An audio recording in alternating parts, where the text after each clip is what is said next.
ใบนี้เด้อมื้อนี้เอาสิมาเบิ่งหมาแลนเนาะพี่น้องตัวนี้ได้ลูก2ตัว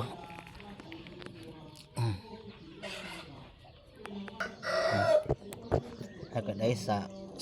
สามวัน4วันเป็นลูกของไอ้แดงนะ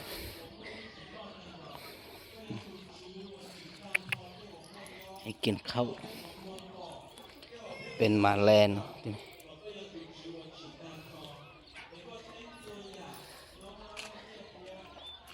ตัวนี้ก็ประมาณเดือน5ก็ได้เอาไปไล่แล้ว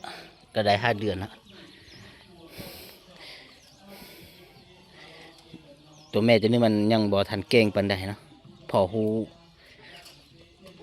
เป็นหมาแลนของเป็นลูกของนะไอ้แดง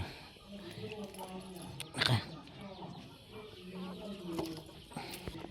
ได้2ตัว